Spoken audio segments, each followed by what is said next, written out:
Welcome to Fast and Feast, and here is what Fast and Feast looks like. Fast from lunch, fast from distractions, fast from that work that you're worrying about that you got to do after lunch, fast from worrying about that chore you've got to do or that thing you have to do to clean around the house. And so I just want to challenge you just to fast from whatever else is going on right now and to feast on the truth of who God is, to feast on his presence, and to feast on prayer. Today, what we're going to be looking at is the life of somebody who is very often forgotten, who's seemingly invisible in the scriptures. I don't know about you, but I grew up going to Christmas plays, and I was in a lot of Christmas plays. And I knew that there were certain roles that you really wanted to be, and there was other roles that you didn't care so much about. And so let me tell you, one, you knew that if you had the baby that was chosen to be baby Jesus, you had the cutest, most unfussy baby in the church. If you got chosen to be Mary, if you were Mary, that meant that maybe you were the most popular woman at church. One, you were going to be the star of the show. Everybody wanted to be Mary. And then also it was fun at my church growing up to be a wise man, because we had this elephant that the wise men would ride in on, and there would be people underneath it pushing it, rolling on wheels. Or it was fun to be angels because you got to sing in the fields, you had solos. Or even if you were an animal, especially if you were a kid, you got to pretend to be an animal and make animal sounds. Well, the character or the role in the Christmas story, and maybe you have a Christmas nativity scene at your house, and when you try to cram everybody in there, you got all the, baby Jesus, Mary, you got all the wise men and their camels and the shepherds and their sheep and just the random other animals that were there to begin with. Sometimes you lose Joseph in the mix. Joseph, the husband of Mary, the father, the adoptive father of Jesus, can very often be the invisible person in the Christmas story, the invisible person in the New Testament, the invisible person in the life of Jesus. But I want us to take just a few moments today to think about the life of Joseph, and then to meditate on that and to pray and ask God to move in our life to make us more like Joseph was in a couple areas here. First is this: are you willing to be invisible that Jesus might be made visible? Are you willing to be invisible that Jesus might be made visible? This was the posture of Joseph. That he had such a posture of humility, is that he got brought on to father this child that wasn't truly his biological child. And that takes humility. And everything God asked Joseph to do was not to make himself visible, but to make Jesus visible. So much so that you know that Joseph isn't even recorded saying a single word in the Gospels. He doesn't speak in the Bible.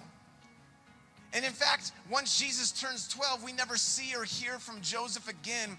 But I want you to understand the impact of the life of Joseph was not an invisible impact. It was a very visible impact. But it was not through him becoming visible. It was making his son Jesus visible. So I just want to ask you, wherever you sit right now, as you watch this, it might be on Thursday right now live, or it might be sometime down the road, months from now. I just want to challenge you just to be still before the Lord and ask yourself the question: am I willing to be invisible that Jesus might be made visible? What is that opportunity that you are looking for? Where is that area where you feel like you desperately need to be the one who's noticed? Where is that group of friends to where you feel like you just can't seemingly find a way to be visible to these other people? We live in a world where we try to please people. We want to be visible to others. We want them to see our impact and see our intelligence and see all the things that we have to offer. God, I pray that you would break us right now of that. Break us of the pride of believing that we are necessary. Lord, what is necessary is that people see Jesus, you visible in us, even if we are invisible in the process. Give us humility, God. Give us humility, God. Here's something else I want us to pray through, just to take note on this. Joseph was willing to be faithful even when other people thought he was faithless. It says that Joseph was a righteous man, which meant he lived a life right before God. He lived in right standing before God. And because he was a righteous man, he was actually going to choose to divorce Mary quietly. Now, that might not seem nice, but he could have divorced her loudly. And here's what that would mean. If there's a story where Jesus stands between the Pharisees and a woman caught in adultery, and they had stones, and they knew according to the law they could kill her by stoning. And Jesus stood before them and said, you without sin throw the first stone. And he stood between her and the rocks that could possibly be thrown. And Joseph wanted to save Mary from shame and from death. And so he was going to divorce her quietly. Why? Well, because he believed the obvious thing. There's no way that what she was saying was true. Surely she was unfaithful to him. Surely there was some sort of scandal. There's no way that really the Holy Spirit put a baby in her. But then Joseph falls asleep one night and he has a dream. And this righteous man heard from a righteous God and was given a righteous role to carry out that sadly the rest of the world would not think is righteous. You see, when he woke up the next morning, he was told to take Mary as his wife. And in doing so, he did the righteous thing according to heaven, but the unrighteous thing according to earth. Is that nobody would believe that what he was doing was righteous. Nobody would believe that he was actually being faithful. Everybody would always have questions.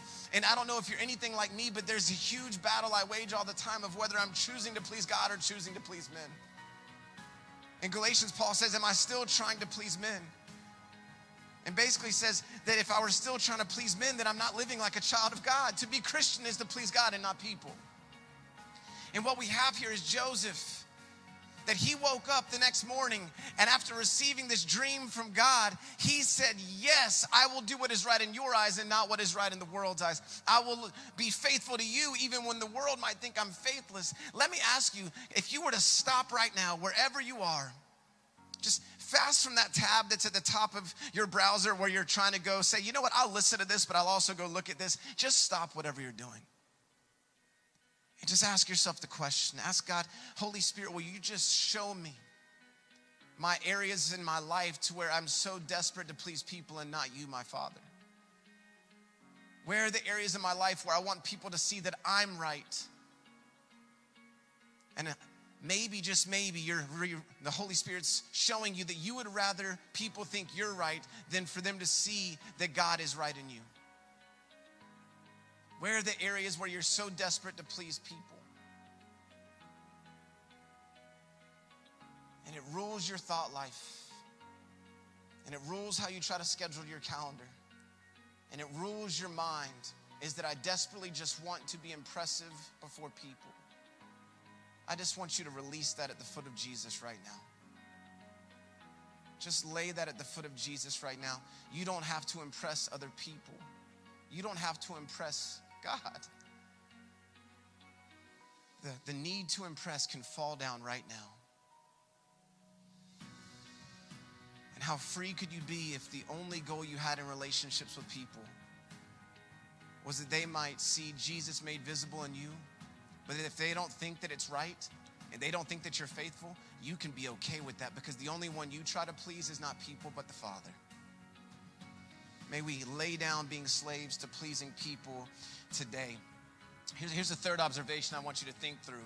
Are you willing to receive a vision that leads to somebody else's vision and not your own? What we see here is that Joseph was a man where he was a dreamer. And some of you have dreams, but I don't mean that he had big lofty goals. I mean that he dreamt God's dreams. It reminds me of Joseph in the Old Testament, is that he was a man who could interpret dreams. And now we have Joseph in the New Testament. And here is an individual where we don't have a lot of biographical information on Joseph. We simply don't. But in a few chapters, we have him having 4 dreams where God spoke to him through dreams. Man, let me tell you, and when God speaks to you through dreams, I think there's a level of trust that he has with you, that he wants to trust you with that vision.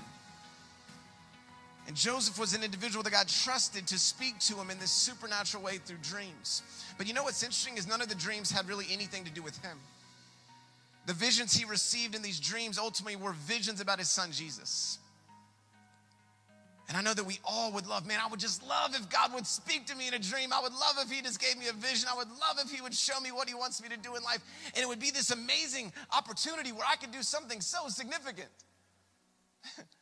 But Joseph's dreams were, I have a vision for you to carry out that leads to my son Jesus' vision, not yours. In fact, no one's going to hear about you after Jesus turns 12. I'm not even going to have you speak a word in the Gospels. But hey, if I give you this vision, can I trust that you care more about that vision being carried out than your own vision? What if God gave you a dream and gave you a vision that led towards somebody else being used and not you by God? What if it led to them being the one that got the credit and it wasn't you? See, the key is this. What is it that you want to hear? Is it that you want to hear God say, I want to use you? Or is it enough to just want to hear him? And whatever he says is an automatic yes on the table. Here's what I love about Joseph. Every time that God speaks to him through a dream, there is no wrestling with God like Jacob, even though you're allowed to do so. There is no debate like Moses of saying, I'm not good enough. He's not being consumed by insecurities and fears and pleasing people. It's just, he received a word from a dream, he acted. Received a word in a dream, he acted. I want to be like Joseph. You know, one of the reasons I believe God trusted him with dreams is he knew he'd say yes to the dream. I think so often we want God to speak to us, but I think sometimes he knows in advance that if I give them that vision, they're going to say no. Do you want to be a person, as you watch this today, that you want God to speak to you? And if you do, you need to go ahead and live in a posture with your yes on the table. Right now, I just want to challenge you wherever you are. This might be a stretch for you. I want you to ask God to speak to you in your sleep. I want you to ask God to give you dreams and visions. Our God is the same God yesterday, today, and forever. I want you to ask him to. Do you realize you spend more of your life sleeping than you do awake? And I think we think, oh, that's a time where I just check out and escape, from this world. No. Do you know that if you have the Holy Spirit in you, there is not a moment that you should be disconnected? And so lay in bed at night and ask the Father to speak to you through sleep, dreams. Say, God, I give you my sleep. And just lay it at his feet and say, I give this to you. This is your time. And I want you to know in advance that whatever you speak, I want you to know when I wake, I will say yes. Father, I will say yes to whatever you speak. Father, I pray that for everyone watching, I pray that you would give us the faith to believe that you still speak through dreams just like Joseph did. But not only to have the faith of Joseph, but to have the obedience of Joseph. To say yes to whatever you say to do. Increase our faith, God. Show us your heart. May we be more like your son, Jesus. Man, I want you to think about this as you go and wrap this up. Sometimes you look at Joseph and he seems insignificant. And it's like, I wonder if he had any impact on his son, Jesus. I want you to understand this. It says that Jesus grew in stature and wisdom. These things I just laid out for you that were attributes of Joseph, you know who else had those attributes? Jesus did. Jesus did. You see, for Jesus, I think maybe, just maybe, he learned from his father what it was to care more that the Father was made visible than he was. Maybe he cared more about that. Maybe he cared more about being faithful and righteous to God than he cared about other people thinking he's righteous. Don't we see that in Jesus? Who he hung out with? Being called a drunkard and a sluggard, breaking the law right and left, doing things. He learned, maybe he learned from Joseph what it was to care more about being right before God than right before men. I love it. And maybe he learned from his father Joseph what it was to have an intimate connection with the Father. Where his father Joseph was a man who had dreams. And he heard God and believed it to be God and obeyed God. Maybe, just maybe, God didn't just have Joseph just to be this little pawn to be a part in a character in a story. Maybe he actually used him to help form and shape Jesus as well. And so if maybe you're watching this, you feel insignificant. Know this.